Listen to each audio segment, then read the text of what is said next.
স্বামীজি তার আমিটাকে ভগবানের পায়ে সঁপে দিয়েছিলেন। তিনি পাশ্চাত্য জগৎকে মুগ্ধ করে এলেন কেমন করে, কিসের জোরে? ঠাকুরের ভাব নিয়ে, ঠাকুরের আশীর্বাদে। সেখানে খেটে খেটে স্বাস্থ্য ভেঙে গেল। ভারতে ফিরে এলেন। একজন শিষ্য বললেন, মহারাজ, আপনি অনেক কাজ করেছেন, বড় পরিশ্রান্ত হয়েছেন, এবার একটু বিশ্রাম নিন। স্বামীজি বললেন, বিশ্রাম নেবার জো আছে? ঠাকুরের ওই মা কালী যে আমার ঘাড়ে চড়ে বসে আছেন, আমাকে খালি ঘোরাচ্ছেন। স্বামীজি নিজেকে তাঁর অহংকে ঠাকুরের হাতের যন্ত্রস্বরূপ করে নিয়েছিলেন। গীতায় ভগবান বলেছেন, অর্জুন, তুমি আমার হাতের যন্ত্রস্বরূপ হও। শুধু সন্ন্যাসী নয়, গৃহীদেরও হতে হবে। সকলকেই তার হাতের যন্ত্রস্বরূপ হতে হবে। নিমিত্ত মাত্র হয়ে তার কর্ম করে যেতে হবে। কাঁচা আমি মোক্ষ লাভের পথে শত্রু। যত একে ডুবিয়ে মারতে পারবে, ততই ভগবানের দিকে এগোবে। একে মারতে পারলে তবে পাকা আমি আসবে। পাকা আমি সংসার বন্ধন মোচনে সহায়তা করে।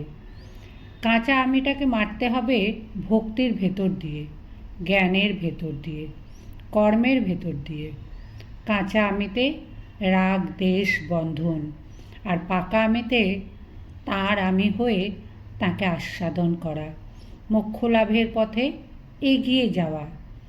অর্জুন যে বলেছিলেন, আমি যুদ্ধ করব না, সেই কাঁচা আমি নিয়ে শ্রী ভগবান দেখালেন তিনি পূর্বেই সব রথী মহারথীকে মেরে রেখেছেন, অর্জুন নিমিত্ত মাত্র। ঠাকুর জগদম্বার চরণে সব দিয়েছিলেন, নিজের বলতে কিছুই রাখেননি। মা কালী তাঁর সব করছেন, করাচ্ছেন। তিনি বলতেন, আমি যন্ত্র, তুমি যন্ত্রী, আমি রথ, তুমি রথী, আমি ঘর, তুমি ঘরণী। ঠাকুর জগদম্বার হাতের যন্ত্র, স্বামীজি ঠাকুরের হাতের যন্ত্র। যিশু বলছেন, আমি স্বর্গস্থ পিতার সন্তান। সাধক বলছেন, আমি কালীর বেটা রামপ্রসাদ। কি অহংকার! ঠাকুর বলতেন, এ অহংকার। ঠাকুর যন্ত্রস্বরূপ হয়েছিলেন বলেই তার মধ্যে শ্রী ভগবানের আবির্ভাব হয়েছিল। তাই তো তাঁর এত আকর্ষণ। সব ভাবের ভাবুকই তার কাছে এসে শান্তি পান। ভগবান তো সকলের ভেতরেই রয়েছেন, তবে যার মধ্যে তার বিশেষ প্রকাশ, তিনি বালকের মতন হয়ে যান। আধার রূপে অপ্রস্তুত হতে হবে, ধর্মকে উপলব্ধি করতে হবে ভেতরে, তবেই জীবনে পরিবর্তন আসবে। কাঁচা আমিটা চলে যাবে, পাকা আমি আসবে। দেবী সূক্তে ঋষিকন্যা ব্রহ্মবিদুষী বাক বলছেন, যা কিছু দেখছ, দেব দেবী বিশ্ব ব্রহ্মাণ্ড, সকলের মূলে রয়েছি আমি। শক্তি সবই ভগবানের। আমরা তার সঙ্গে যুক্ত না হয়ে কেবল তার অবিদ্যা শক্তির সঙ্গে যুক্ত হই বলে কাঁচা আমের উদ্ভব হয়েছে। কেন উপনিষদে আছে, দেবাসুর যুদ্ধে একবার দেবগণের জয় হলো। তারা অহংকারে মত্ত হয়ে উৎসব আরম্ভ করলেন। অসুরগণকে পরাজিত করেছেন, তাই নিয়ে খুব অহংয়ের আস্ফালন চলছে। তখন ব্রহ্ম যক্ষের রূপ ধরে এসে তাদের দর্প চূর্ণ করলেন। দেবগণের কাঁচা আমে দূর হলো। ভগবান সব সহ্য করেন, শুধু অহংকার ছাড়া। কাজেই আত্মসমর্পণ করো, কাঁচা আমিটাকে মারো। আমরা নিজেকে বড় ভালোবাসি, কাঁচা আমিটাকে ভোগ আস্বাদন করবার জন্যই বেঁচে আছি। গুরু হওয়া সহজ কথা? গুরু কে? ঠাকুর বলতেন, গুরু হলেন ঘটক, যিনি বরকনেকে মিলিয়ে দেন, আত্মার সঙ্গে পরমাত্মার মিলন করে দেন। কাঁচা আমেকে তুলে দেন পাকা আমিতে। প্রথমে চাই আত্মকৃপা, নইলে গুরুকৃপা মিলবে না।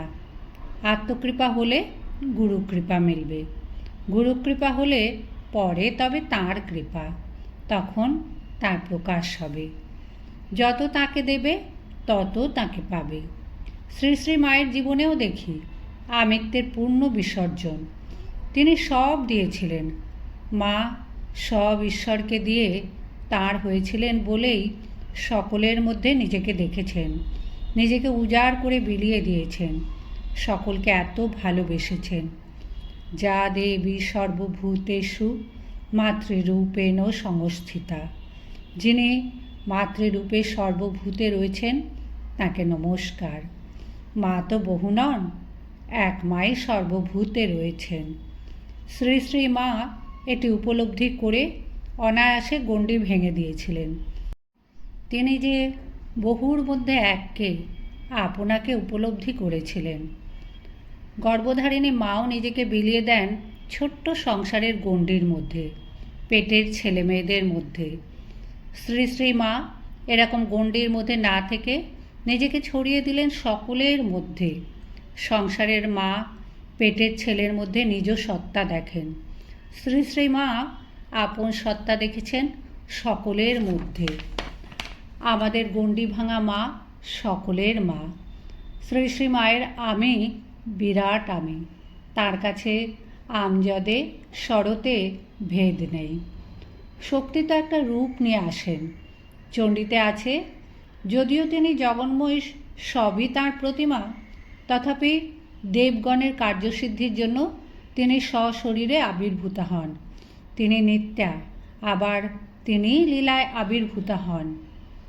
শ্রী শ্রী মা ঠিক মাতৃরূপেই এসেছিলেন।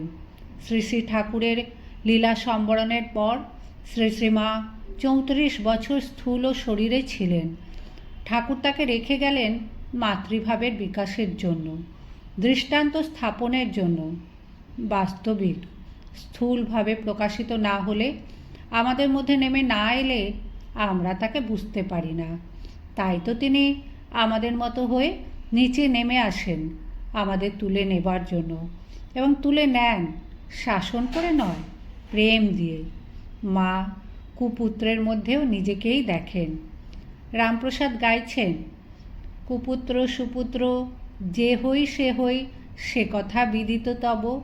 কুপুত্র হইলে জননী ফেলে এ কথা কি করে কব।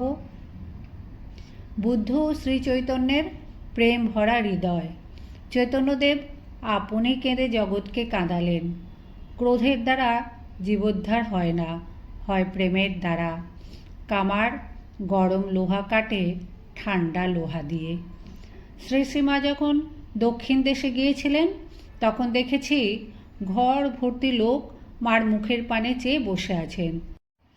মা ও তার সন্তানেরা পরস্পরের ভাষা জানেন না, তাই কথা নেই কারো মুখে। কিন্তু আমরা জিজ্ঞাসা করলে সে দেশের দর্শনার্থীরা বলতেন, নাই বা বললেন কথা, তবু তো হৃদয় ভরে গেছে, পূর্ণ আনন্দ পাচ্ছি। মা নিজেকে বিস্তার করে দিয়েছেন সকলের মধ্যে, তাই তো সকলে তার কাছে এসে আনন্দ পেয়েছিল। শুধু দর্শনেই এত আনন্দ। তেলোভেলোর মাঠে একবার বাবা বলে ডাকলেন, ডাকাত ভুলে গেল। কেন? মূলে ছিল প্রেম। আমাদের কেবল স্বার্থ, চারদিকে স্বার্থের ছড়াছড়ি। সংসারে মায় ছেলেতে পর্যন্ত স্বার্থ। অশ্বিনীবাবু দক্ষিণেশ্বরে এসেছেন। ঠাকুর জিজ্ঞাসা করলেন, গিরিশ ঘোষকে চেনো? তিনি বললেন, কোন গিরিশ ঘোষ? থিয়েটার করে যে? শুনে মদ খায় নাকি? ঠাকুর অমনি বলে উঠলেন, খাক না খাক না, কদিন খাবে। জীবনে এই শিক্ষাটি নিতে হবে, অদোষদর্শিতা, অহেতুক ভালোবাসা।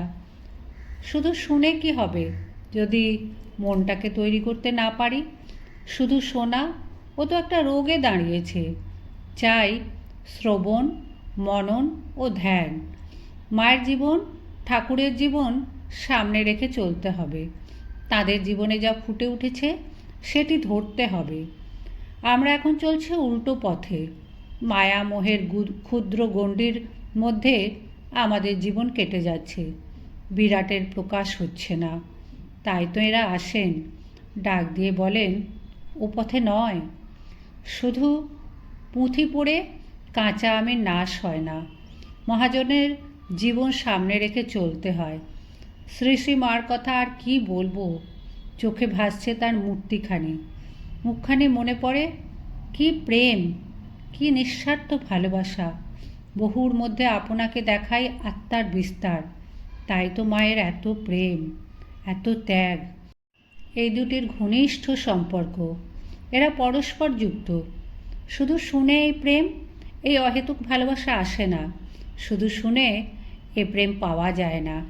একে জীবনে গ্রহণ করতে হবে, নিজেকে বিস্তার করতে হবে বহুর মধ্যে।